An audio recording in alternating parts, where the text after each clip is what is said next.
I think it's just going to get weirder and weirder and weirder, and finally it's going to be so weird that people are going to have to talk about how weird it is. Eventually people are going to say, what the hell is going on? It's not enough to say it's nuts. You have to explain why it's so nuts. The invention of artificial life, the cloning of human beings, possible contact with extraterrestrials, the systems which are in place to keep the world sane are utterly inadequate to the forces that have been unleashed. Welcome back to Forbidden Knowledge News. I'm your host, Chris Matthew. Today my guest is John Klyczek. First, be sure and check out my films. October spooky season is the perfect time to watch those. Doors of Perception is available on Amazon Prime. Occult Louisiana is available on Tubi, Roku Channel, Apple, and more. We are booking guests for December. If you have suggestions or you'd like to be a guest, email me, forbiddenknowledgenews@gmail.com. Today I want to welcome back to the show John Klyczek. He is author of School World Order, The Technocratic Globalization of Corporatized Education. John, welcome back. How you doing? Doing okay, Chris. Thanks for having me. Thanks so much for coming back on. Today we're going to be sharing information from a recent article you published on Unlimited Hangout titled From Project 2025 to the PayPal Presidency, School Choice FinTech for a Blockchain Social Credit Economy. There's a lot to get to with this, and most people hear things like Project 2025, these other agendas that are rolling out, and because there's this brainwashing that's occurred with a lot of the conservative right now that Trump and this administration can't do any wrong, and they're just letting all these agendas roll out gladly, not questioning anything, not looking any deeper into some of this stuff, which you have done a great job doing. We're going to get to that. Before we do, it's been a little while since you've been on. Remind the audience just a little bit about yourself and let them know how they can find out more. Yeah, so I'm the author of School World Order, The Technocratic Globalization of Corporatized Education. I published that in 2019. Really took off during the lockdown years. The foreword was written by my mentor, Charlotte Thompson Iserbeat. She also wrote the famous Deliberate Dumbing Down of America. She worked in the Department of Education under Ronald Reagan. She blew the whistle on this technology project known as Project BEST. So that's Basic Education Skills Through Technology.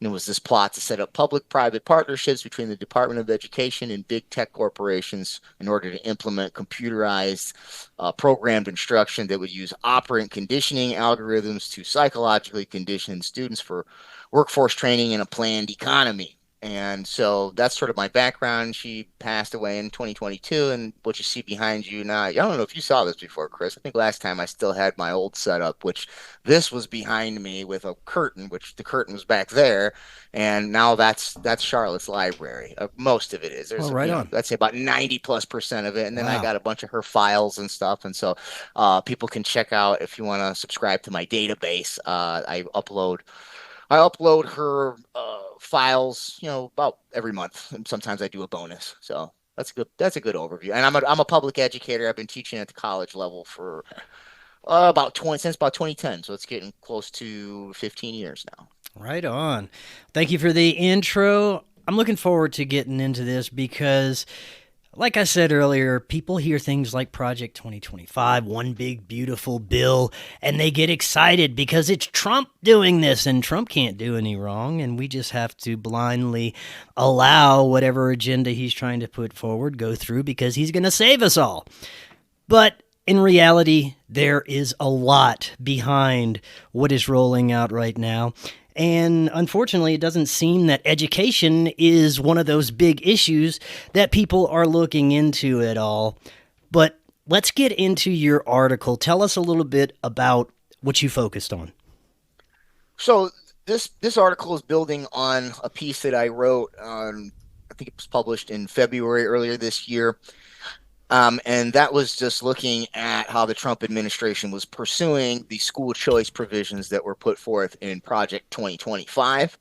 And so those would be two particular provisions. So one is back in the day, we used to call these school choice provisions vouchers. So they're taking public monies and they're sending them to private institutions. So the vouchers were typically for private schools, religious or parochial. Now they've got these other mechanisms known as education savings accounts and then tax credited scholarships. These are not the same as the education savings accounts that have been codified under the IRS for forever. And these are not scholarships like you would just earn based on merit. These are basically what they call neo vouchers. And so what I saw was that a lot of the people that were promoting these policies were also, well, not just in particular the authors of Project 2025's Department of Education chapter, but the think tanks behind that project and those authors. And so these are a consortium of what are known as the State Policy Network think tanks. So that's a consortium of think tanks that are funded by dark money, largely from the Koch brothers. And these include American Enterprise Institute, American Legislative Exchange Council, Cato Institute, EdChoice, and the Heritage Foundation is a good cross section of all of those. So what I focused on in this most recent piece was, as I was doing the research for the prior one, I'd noticed that a lot of the individuals, some of them that are directly involved in the Project 2025, but certainly the think tanks behind it, were promoting the use of digital wallets to distribute those school choice funds. And, you know, it really stuck out to me because I'd noticed that we all are also witnessing the rise of the stable coin sort of blockchain crypto economy. And so what you see here in this piece is sort of the convergence of like the old school arm of the Republican establishment, that being like the neoconservative Beltway libertarian think tanks that I just named, and then sort of the new arm, the futurist kind of Silicon Valley arm that is basic of the Republican establishment. That's basically the epicenter is the PayPal mafia, in particular people like Peter Thiel, Elon Musk, David Sachs, and then others in that orbit such as Mark Andreessen. So that's sort of a decent overview of the piece, basically looking at the convergence of those two arms of the Republican Party, pushing this new public-private school choice partnerships to bring in blockchain stable coins that you could then data mine social credit analytics from. Right on. Well, let's get deeper into that and reasons why people really need to dig into this and pay more attention. You mentioned the social credit aspect. This is baked into everything. This is a huge part of it, right? Yeah. So the social credit element here is going to come in through basically the feedback loops between the financial technology or fintech inputs and then the education technology or edtech outcomes.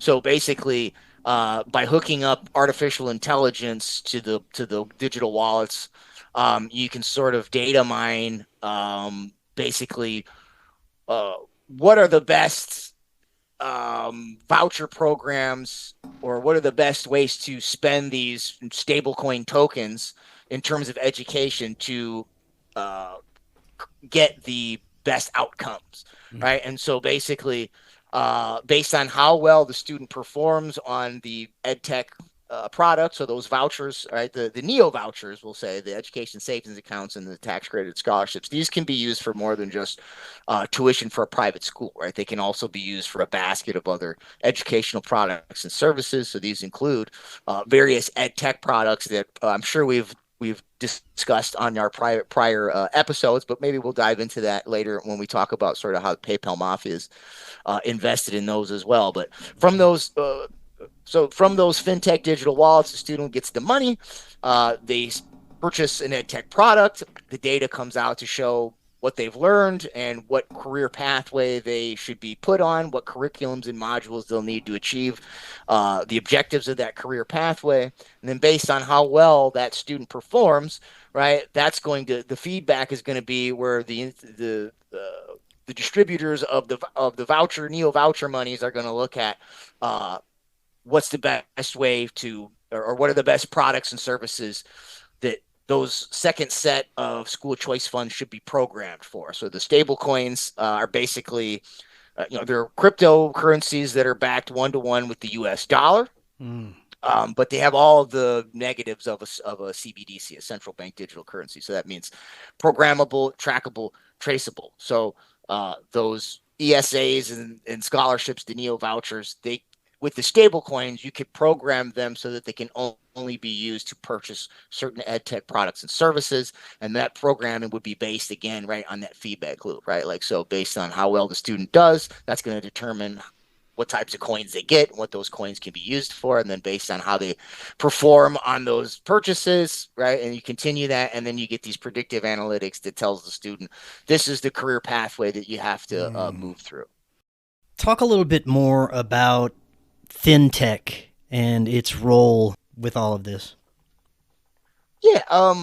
So, fintech as a broader industry, I mean, the origins are essentially come straight out of the PayPal mafia. And so, if we go back to the origins, we could look at something like FieldLink, which is more or less the first commercially available platform for online purchases. PayPal was sort of the first for like peer-to-peer, but FieldLink became Confinity, and then Confinity was merged with X.com. That was Elon Musk's fintech platform before he basically rebranded all of his new companies under the X motto, including the former Twitter. So Elon Musk's Confinity and X.com, they get merged together to form PayPal. Later, PayPal merges with eBay, Mark Andreessen being on the board of directors there. And PayPal sort of was, I guess, the foot in the door for the digital wallet industry. And so now we have sort of an array of digital wallet companies that are sort of expanding on this infrastructure, putting in place the necessary pieces where we can install the blockchain distributed ledger technology. So that means that, right, instead of just a digital wallet being a way to transfer funds, right, the digital ledger, the blockchain ledger has embedded in it basically data tracking for all the metadata for who, what, where, and when, who took the funds, where it was transferred to, when it was transferred, how much it was transferred, what product was, all that data can be logged on this blockchain ledger, which then can be dual purposed as essentially a digital ID, and especially in the realm of social credit, right? But also in education.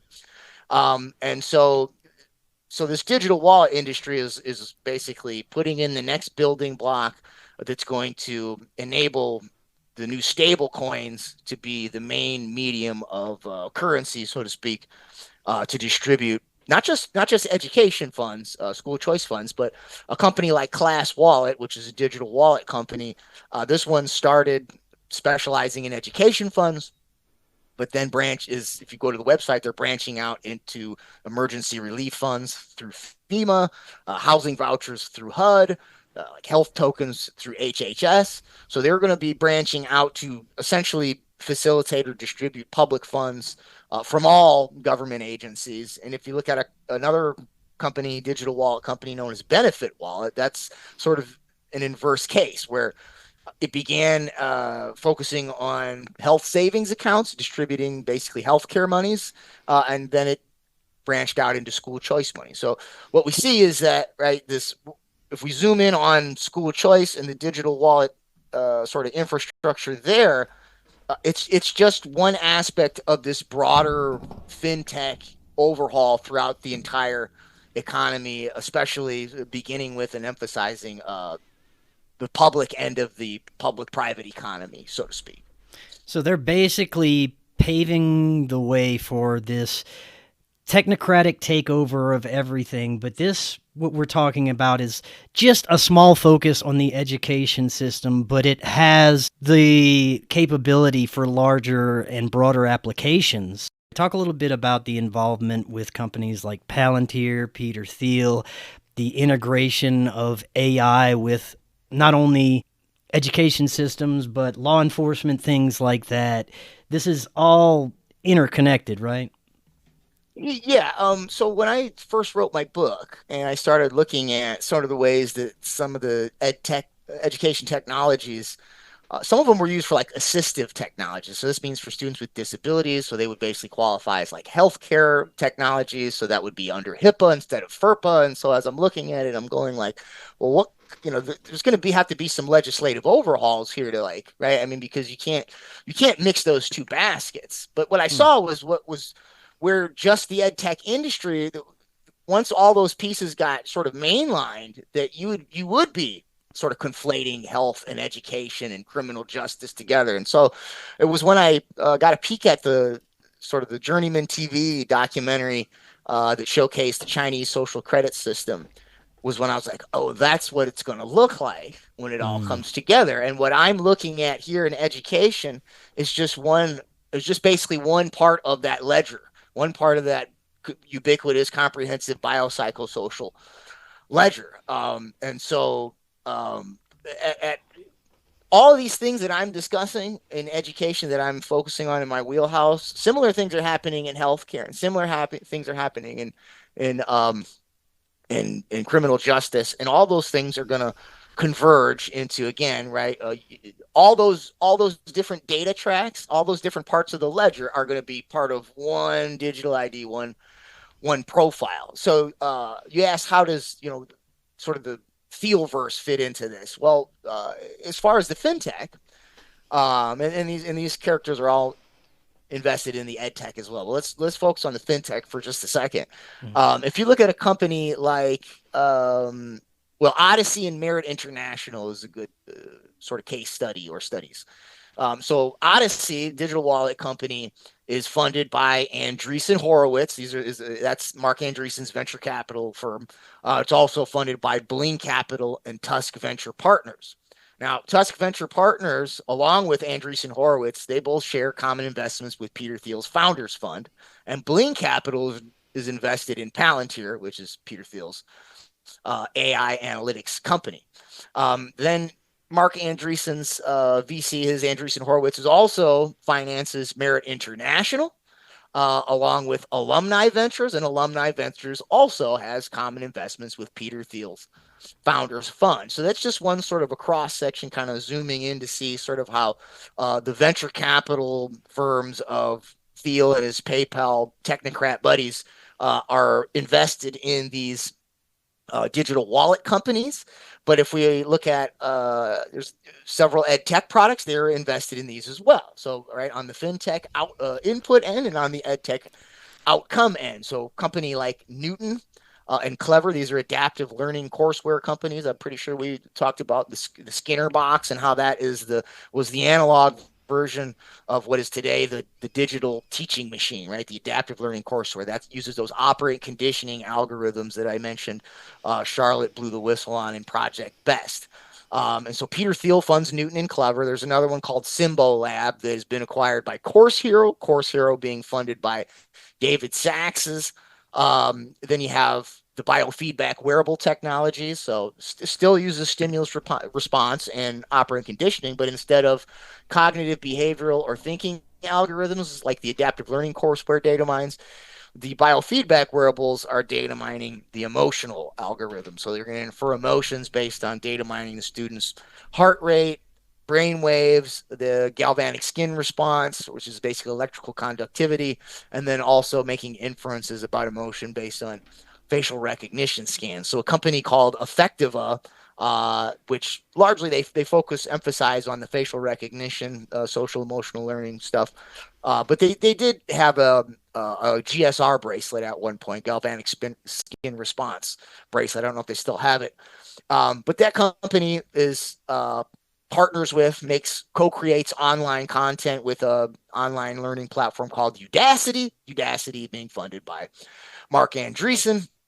And then sort of at the apex of the pyramid, if you look at my book, sort of what I lay out is the progression of a series of evolving technologies, moving from screen-based adaptive learning courseware to wearable social emotional learning biofeedback devices, eventually to implantables. But in the interim, right, the cognitive, behavioral, and social emotional algorithms get data mined, aggregated, fed through machine learning and deep learning into a large language model through neural networks, and you get generative AI. So we're essentially getting close to the end of the book here. But in something like OpenAI, which has its own basically tutor bot, and then it provides that service to Khan Academy for its tutor bot known as Khan Migo, it can do all that stuff. It can data mine the brain waves, I'm sorry, the social emotional algorithms and the cognitive behavioral algorithms while also interacting with the student through natural language. And OpenAI is founded by Elon Musk,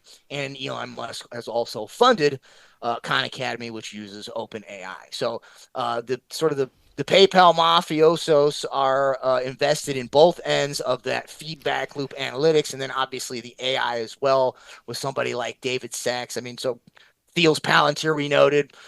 Musk's OpenAI, we noted. Something else worth noting is that David Sachs was appointed under Trump as the White House AI and crypto czar.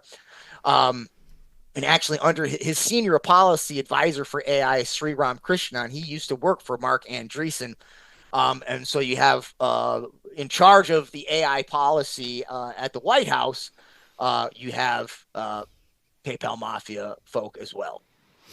Let's break this down for people like myself that aren't technologically educated and aren't invested a lot with this techno stuff, but would really benefit from knowing more about it. When we're talking about things like fintech and edtech, maybe we could break this down and give real-world examples of how this would look being implemented into a parent's life.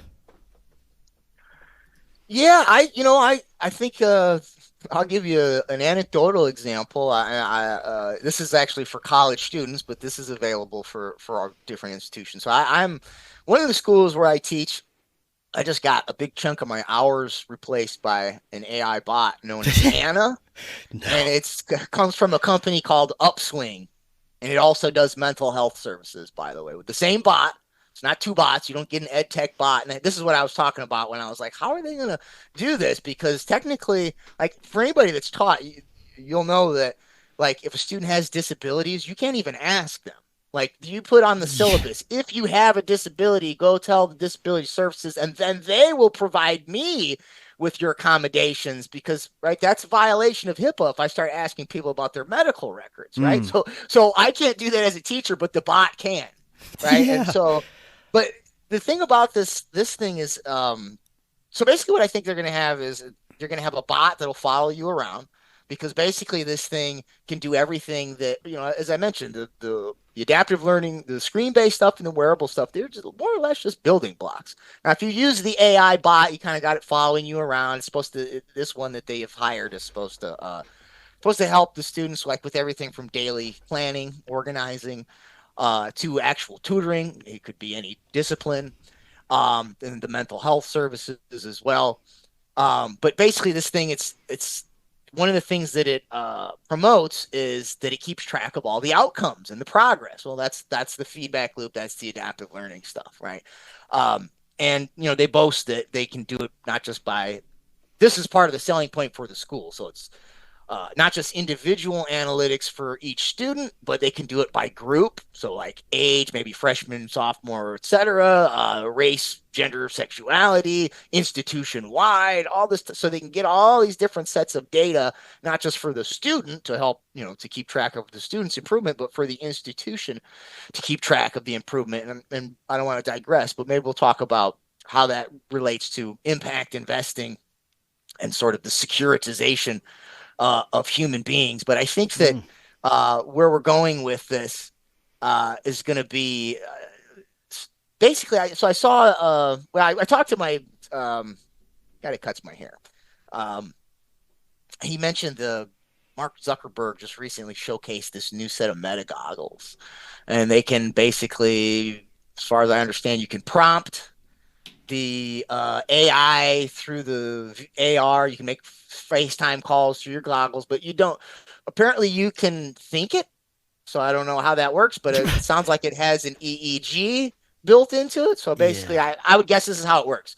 If I verbally command the glass, say, hey, call Bob, right? And it sees that, right? And it hears the command. Well, if it's got the EEG, right, implanted in the stem of the glasses, and it can read my brainwaves, then it can pick up on the signal, right, of the electrical patterns in my brain when I speak that. So then if I keep my mouth shut and I say it in my head, right, it should light up essentially those same signals. And so this is how it can make this inference. Now, my point in bringing this up is, I think we're getting close to the point where, and this is, this is all in the book. Like I said, we'll get to the end of it here. It's all, I started writing it in 2016. So it's like, it was a future forecast. It's like 10 years Moving forward, but fast, man. So essentially what you'll have is, I mean, and this is basically what these glasses have. There's an AI bot in it, right? It's got basically the social emotional, for ed tech, that's what will be called. But in like fitness, it's basically just a Fitbit, right? It's doing the same thing. It's just what types of metrics are you trying to infer from it? And the thing can keep track of, your daily, activities. So it can track the patterns and, if you're trying to help it. That's what you'll have. You'll have some bot that follows you around all day on some kind of a wearable, whether it's goggles or a set of wearables. Maybe you can help the bot get more data if you have a ring and a watch and, all the different things to get the heart, get a more precise reading of all the different biometrics. But that's where we're going, and we're pretty close. We're pretty close to it now. But if you wanted more practical examples of what that has looked like, it probably didn't look like much, especially in the early days of like the adaptive learning platforms like Conmigo and things like that have, just sort of these online modules, because most of the things that I'm talking about is happening on the back end of it. So people, I think people probably, it seems as innocuous to some as behavioral advertising feels to a lot of people in general, right? So it's like, you're using your Facebook or your social media, you're on, and these same types of algorithms. If you look at a company like Dreambox, they say that their adaptive learning algorithms that basically do the predictive analytics and personalized learning and all that, they're not just based on Skinner's operating conditioning algorithms. He says they're effectively the same as the behavioral advertising algorithms that like Netflix and Amazon use. So, it's effectively the same thing. It's just instead of the feedback loop offering you products that you might like to buy or videos that you might like to watch, it's going to offer you the next lesson that it thinks you need to get to the career pathway that it thinks you are best suited for, right? And so the wearables, that isn't something that probably a lot of parents have seen like as embedded in basic, those basic modules that might have the adaptive learning algorithm in it. But where you might have seen it is for helping, again, this is where it would be assistive technology, would be like at one school where I teach at the wellness center, we use heart math. And heart math it's an EKG wearable. It data mines the heart rate, but basically the way it's pitched for schools, it's used not just for schools. It's used for like business meetings and things like that, like spirituality. There's kind of a new age global coherence initiative that's a whole separate use for this. But I don't want to digress into that. But what they do is they put it on. It's got a trademarked breathing meditation. So apparently you got to get trained to be a heart math coach, and you can't teach the breathing to somebody because that's that's owned, patented, or whatever, trademarked. But so you give the student the wearable and they breathe, and the device is going to tell the student as if you couldn't feel that you're less anxious, that your heart rate has lowered. But maybe if you're super anxious you can't, and maybe it helps you like dial it in, but it's going to tell you, hey, your heart rate is level enough, now you should try it, now you're good to take the test, right? So before you go to take the test, you sit down, you do this thing, and once it goes into, I guess, what they call heart coherence, then the wellness coordinator would come in and like, okay, test time, right? And so those are two like more practical, immediate examples of what some of these technologies look like. But I think we're getting very close to the place where the student's going to have a personalized AI bot that follows it around through a series of devices, and it's pulling all that data and personalizing what the student is allowed to learn based on that. This sounds like science fiction. It's essentially already here, but our data seems to be the new currency, and it seems to be the most important thing the parasitic ruling class is after with these biofeedback wearables. People don't realize that this is going to be used against them in every way possible. It's going to be integrated with the social credit nonsense, with the new healthcare, which is probably going to be integrated with AI and all this other nonsense that we're talking about as well. And there will be no escape from that system if you want to participate with certain things. Yeah, I mean, to your point about the healthcare, I mean, let's zoom in on that for just a second, because I've actually written about the precision medicine initiative that Obama pushed forward, and the emphasis on this was largely, again, personalized medicine. Now, the emphasis was largely on, that means gene-based. So, right, we're going to give you a personalized treatment based on your DNA signatures. Now, part of this, though, is also the AI analytics. And there was a part of the precision medicine initiative was like an offshoot project called All of Us. And that was headed by a guy by the name of Eric Dishman. And Eric Dishman got his, the reason why he was signed up for the precision medicine initiative and All of Us was that his background was in developing smart homes for like veterans and Alzheimer's patients.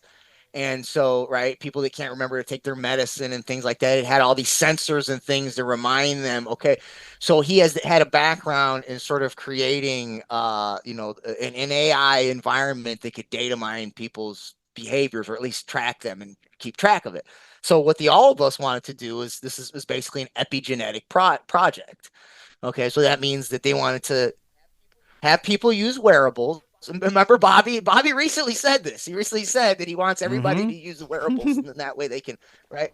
And so, and when I heard, I'd known for a while that he was invested in some AI and impact and investing in things like that, where it was kind of like, I mean, let's give him a chance and see what he does, right? Because I liked his stance on the lockdowns, and I was like, keeping my eye on it. And pretty quickly early on, I was like, I think he's going to go with this Dishman project. And if you go back to my interviews, you can see that I kind of called it before he officially announced it. But that's what it is. It's the same thing. So basically what they're going to do is based on, they'll scan your genes, right? Because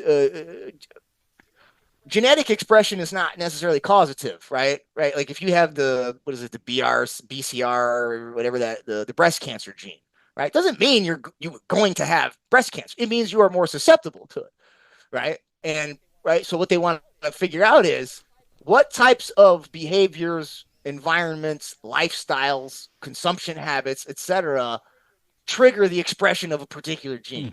So they scan you, they go, oh, you've got these genetic proclivities. They watch you put the wearables on, they see, how much you exercise, what are you eating, how much sunlight do you get, all this type of stuff. And then they're going to go based on that, right? They're going to try to figure out what are these things that trigger those expressions. And I think that one of the ways that they'll get people to on board with this is they'll tokenize it. So, first to get you to have them put them on, like you get a deal on your insurance rates, right? It'll be kind of like, have you ever seen, this was like foot in the door for social credit a long time ago, the smart or safe driving. Yeah. So the insurance. Yeah. So it's like, you only get penalized when you do bad stuff, but what if you do so good all the time? Shouldn't you earn points for that? And that's how they'll do medical insurance. They'll be like, hey, we'll bring your rates down if you show us that, you eat right, you exercise. So put these wearables on, you can earn points, right? And then, or tokens, however they want to monetize and quantify it, right? But again, this is just going to be part of your ledger. So you're going to have the education does it. You're going to have, and they have wearables for the workforce stuff too. I think they call it boss wear. So like, especially if you're doing online work, they want to make sure you're not on Facebook or daydreaming. So you put earbuds in, the EEG wearable, and somehow it's going to infer that whether or not you're paying attention. Just as a side note, I do have to say that I'm very skeptical of the accuracy of the inferences you can make based on things like heart rate and brainwave and facial expression. Because especially me, especially if I'm in front reading or writing, like I look angry sometimes. Like, and people be like, "Yeah, he always looks." He's like, "Oh, he's the nicest guy though." I'm like, "Yeah, I'm just like, I'm focused." You know what I mean? So I don't know. Like, if people look at me and think that when I'm thinking hard about a problem or I'm focused, that I look upset. Like, what's the AI gonna do? Like, it's gonna get some kind of a red flag goes off because I'm thinking too hard or something. So sorry, that's like a side note, but that's an this is what we're seeing. We're seeing this, and then in the realm of pre-crime, now that we've got Operation Gladio season in the United States, yeah. right? That'll be the next part of that. It'll be, well, we're looking at your health records, your mental health records, right? Because that's an inference you can make on it and make from it, and they can make it based on, the ed tech or the med tech, and then that would be the result of that, right? It'd be a pre-crime thing. Things have been moving extremely fast, especially when you look at the development of AI. Lots has changed since just the last time we spoke. There have been some concerning stories come out about people's relationships with AI, some of the interactions, and some of the responses that are coming out of these AI programs. Psychosis, now these new mental disorders from interacting with AI. It's gotten pretty crazy, but I'd love to get your thoughts on where we're at with that and how advanced we're really looking with the AI that we're interacting with versus what maybe they have in military industrial systems or what we're not aware of. Yeah, well, so as far as the interpersonal, that's not the right word to use because that would suggest that the AI is a person. But the human effects of AI on human AI interaction, maybe that's the best way to say that. That bot that I mentioned, so it's called Anna. By the way, I think the reason why it's called Anna is because it's short for analytics. So it's like wink, wink, like that's its real purpose. But if you go on the company website for Upswing, and then they have a demo for its bot. Now, I believe it's only text based. Like, I don't think it actually has a verbal. So you have to type and then it types back. But they showcase what's supposed to be a student interacting with it, and by the time it's hyper affirmative. Everything, it's like, to me, it's like patronizing. I mean, it's talking now. Maybe if it's a younger student, that might be appropriate, but I don't necessarily think that's appropriate for a college level student. It's like, oh, it's okay. Like, literally, like, you can't hear it, but like the phrasing, you could almost hear the intonation. Yeah. Well, by the end of it, and this is how the ad. This is their idea of a promotional. I mean, if you want an insight into like being, not attached or dissociated from like normal people, like by the end of it, the student is, I don't remember if it says "I love you" explicitly, but it does heart emojis. It's like, thank you so much. You care so much about me. So it's like, so the student is having an emotional bond with the bot, which is supposed to be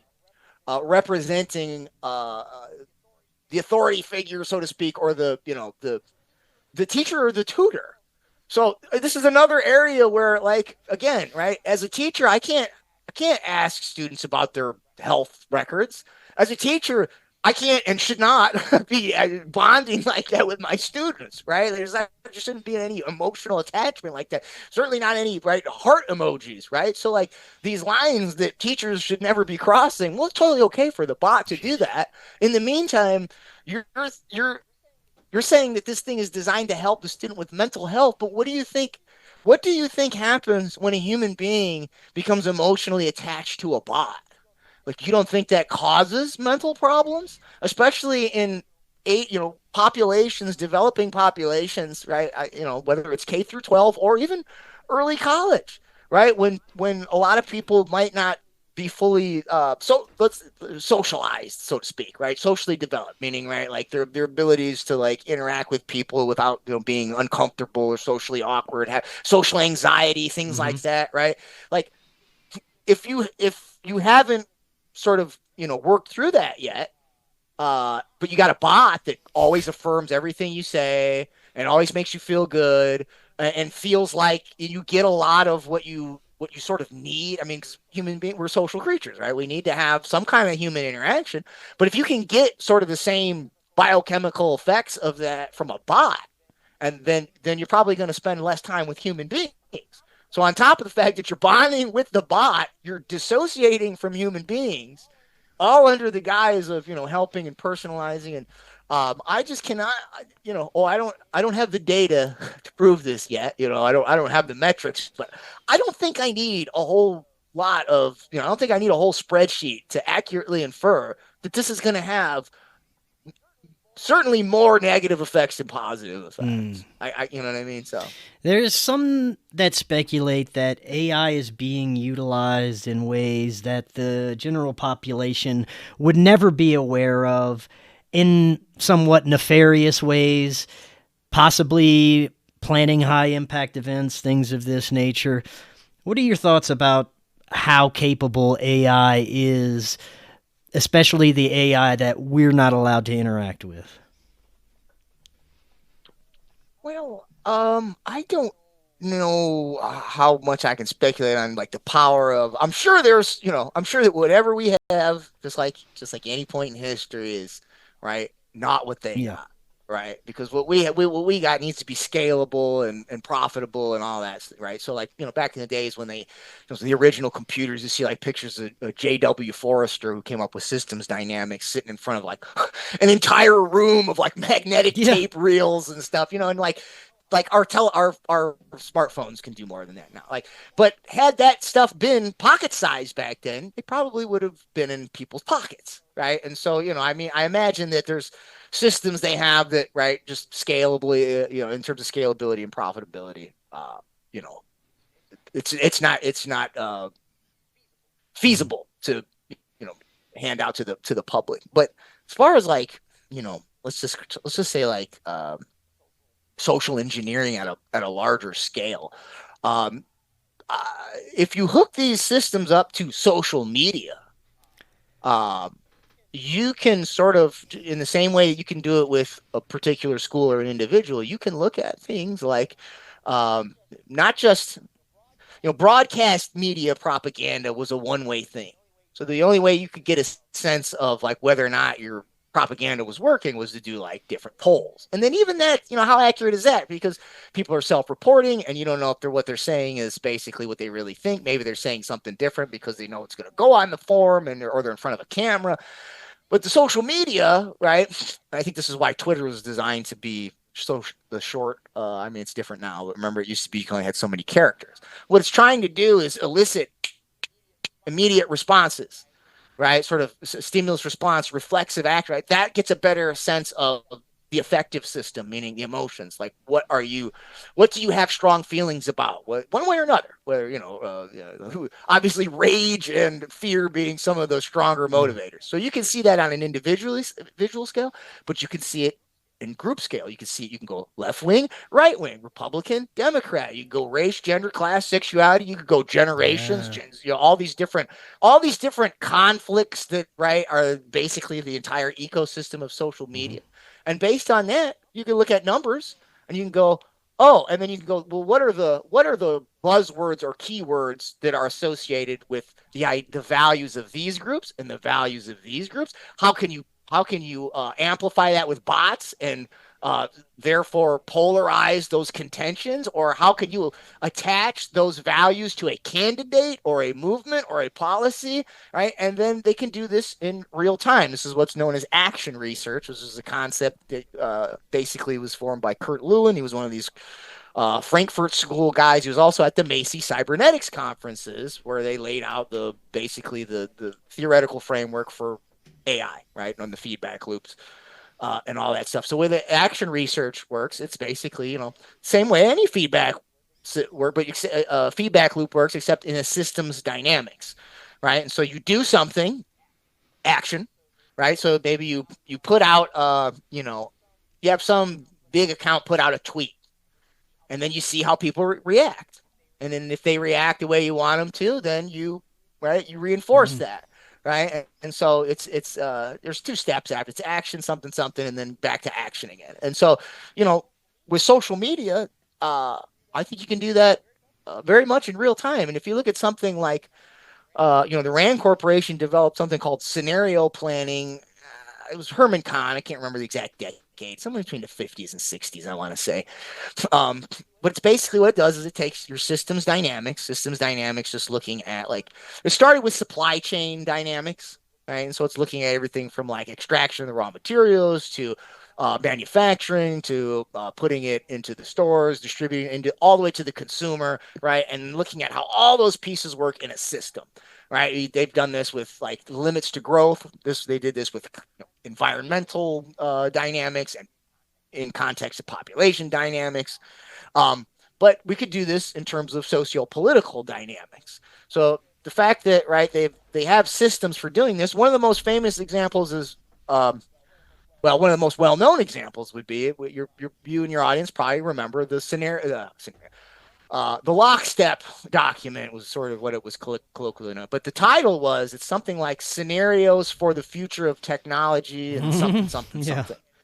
And it's a scenario planning document. If you open it up, you'll see they had all of them are usually it goes on a quadrant like this. So you have like an ideal and the most ideal outcome, the least ideal outcome. Then you got these two that are like kind of intermediates, right? And so what you do is, right, you want your systems to evolve in a particular direction on that quadrant.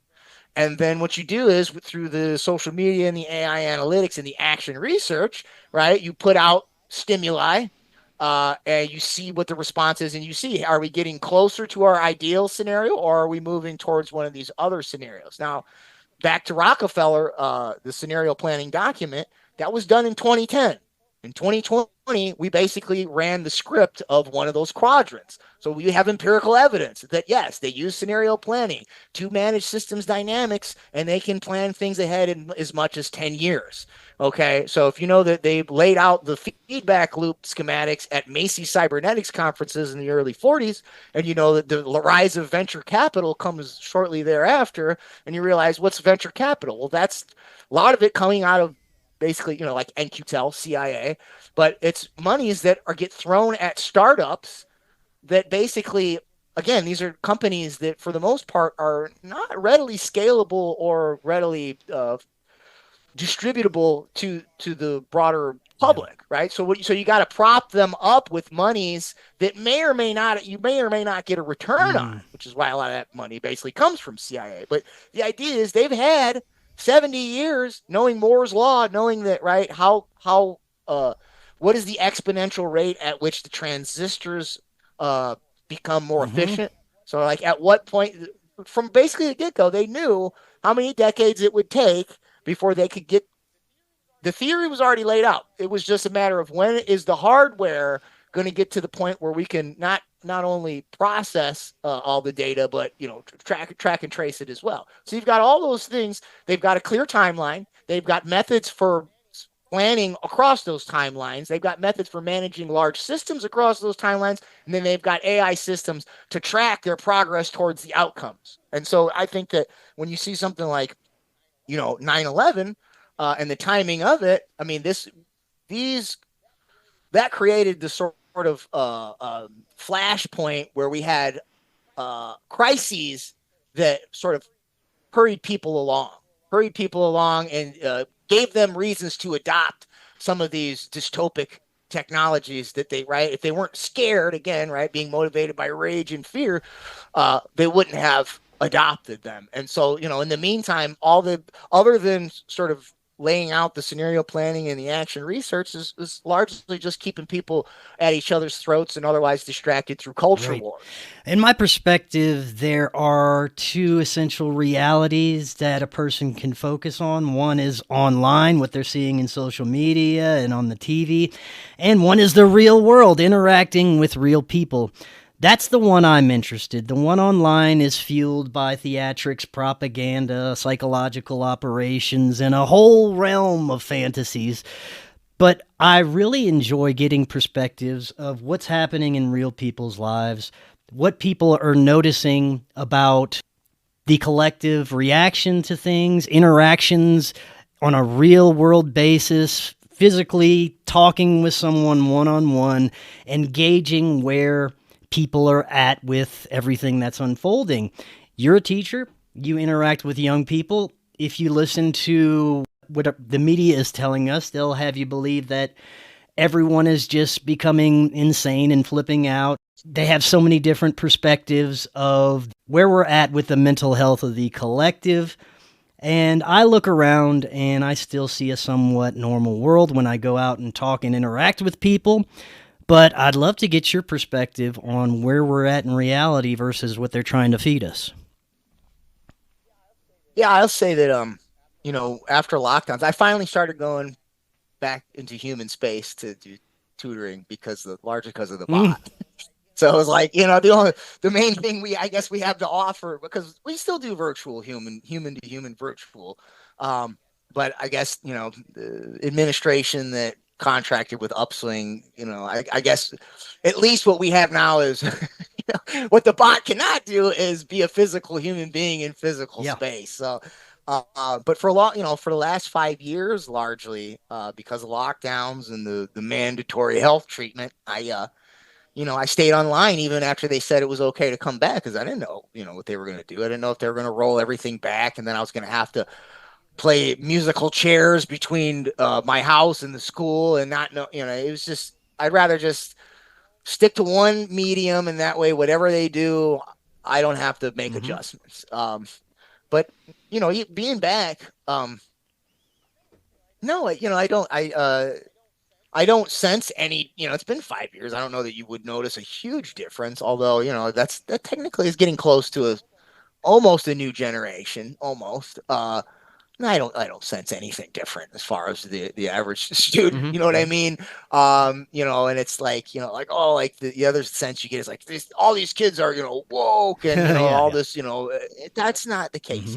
You know what I mean? Like, and even the students that do come in and identify differently will just say, like, it's not really a thing. Like, it doesn't, you just treat them like a human being, and it's not a thing. Right. You know what I mean? Like, the interactions are just as, the same as they've been. So, that's, I'll say that. I'll say also, though, that, to your point, I remember when I first visited Charlotte Iserbeet in 2020. So this was like at the peak of lockdowns. And when I drove there, it was like, ghost town. But I was watching the news, and it's like riots here and riots there, and Chaz, and like, I didn't know. I never really traveled a lot. I mean, I never really traveled at all. I had family in Missouri that we'd go see every once in a while. That's about the furthest I'd been. So, I didn't know what kind of detours I was going to have to take through towns. And I was nervous, thinking like, oh, I'm going to, like, when I come into, when I go through New York, what if I got to go through the city, and am I going to run? Dude, when I drove across the country, it was like, if you didn't turn your TV on, you wouldn't have you'd have no inclination that everything was so chaotic. You'd have no inclination, and one other thing I'll say, this is more about faculty, which is, I don't know, hopefully this isn't just a blip on the radar, but I've noticed, I walked past an office, and I heard some people complaining about AI a little bit. I've seen a lot of people embracing it, like, oh, we gotta find a way to make it work for us, which in some ways, I mean, I'm of the opposite mind. I'd like to just abstain from it, but I'm not. I've said to a lot of people, like, I said today, we're getting close to the end of the book. I don't know if you can put that toothpaste back in the bag. So I'm not going to say it's a bad idea let's at least try to shape it so that it reflects, our values. Maybe, if there's no chance that it's going away, I can't say that that's a bad idea. But at least hearing people, I've tried to warn, I've been talking about this for close to 10 years now. And it's like, now that it's on their doorstep, it's like, now people are like freaking out, and it's kind of like, dude, it's, now to me, it's like it's the equivalent of somebody that doesn't, I'm a martial artist, somebody that doesn't put in the hours in the gym, and you think you're going to, like, on game day, you're going to show up in there and perform. It's not going to happen, dude. Like, you know what I mean? Like, I'm not saying, I mean, I guess you got to do what you can do. but I will say, yeah, people have been skeptical. Um, and I won't say any more than that. There's a few people that if I say too much more, I wouldn't want them to be out there publicly like that. But there's people that I've talked to that I can see that they're doing things to at least try to hold the line in ways that I hadn't seen before, as far as faculty and colleagues. So that's a positive thing. And I don't know, maybe maybe we'll see. We'll see where that goes. Well, you mentioned a few times that we're almost at the end of your book, in a sense that everything that is unfolding, you've warned about a while back. How should we navigate this? And is there any other important aspects that we didn't touch on yet that you'd like to leave the audience with? Well, there's one point that I think is worth making, and then we can sort of talk about solutions here. But this is a good way to sort of put bookends on the whole social credit, fintech, edtech, all the pieces of this puzzle, and the way the AI, and I mentioned that impact investing works. So what we're moving towards is essentially the securitization of human beings, right? And I'm going to explain this the way I always do, which if you heard me explain it before, it's going to be the long version of the story. But I like to tell it this way because when I tell it this way, the look on people's faces, I could see that it lands in ways in ways that I hadn't articulated prior. So, I'm not a fintech guy. I'm not a financial, money is not my focus. So, to make sure that I was understanding a lot of the fintech financial jargon accurately for this article, I contacted Mark Goodwin, who's the former editor of Bitcoin Magazine. Everybody should check out his series on the chain. I can't remember but it's all the titles have something like the chain in it, and it's sort of a historical analysis of sort of the blockchain crypto industry and how it's moving towards this stablecoin economy and other features. So when I talked to him, we were talking about whether or not the stable coins are going to be classified as either a commodity or a security. And so, me being, not super familiar, I'm like, so just clarify for me what's the difference between a commodity and a security. What makes a security a security? And he says the best explanation, they said they call it it's like the Howie Farms or the Howie Orchards test. Okay, and so back in, I think it was like the 30s, this guy Howie something, he had these orchards, and instead of selling land, he was selling futures, futures on the fruit that would grow and the profits you would make from the fruit that would be grown and sold. Okay, so a security is something that is future expected profits that are not baked into the asset itself. So the land obviously can appreciate on its own, but that's not a security. That's just normal appreciation. The security is added value in some capacity. So the way they're going to securitize human beings is they're going to extrapolate or monetize or quantify the financial gains that are associated with the student's lifetime education workforce outcomes. Jesus. Okay, so basically what they do is they go like this. And if you look at like think tanks like American Enterprise Institute, they quantify it like this. So did Kamala Harris when she was putting parents in jail for truancy. The rationale was, well, if students are truant, eventually those students end up in jail. So instead of them ending up in jail, let's just put mom in jail, and then we'll get in front of it, and maybe that student won't go to jail. And well, you can monetize that, or you can quantify it in terms of dollars spent, because that costs, right? It costs money to run prisons, right? And it costs maybe that student, and other factors could be students that don't do good in school, they get mental health issues, or they need to be retrained for job. All of these could put a drain on public monies. And then conversely, if a student does really well in their career path, then they're going to put money into the economy. So, right, what they do is they basically securitize those future expected earnings or savings based on the student's outcomes, learning outcomes.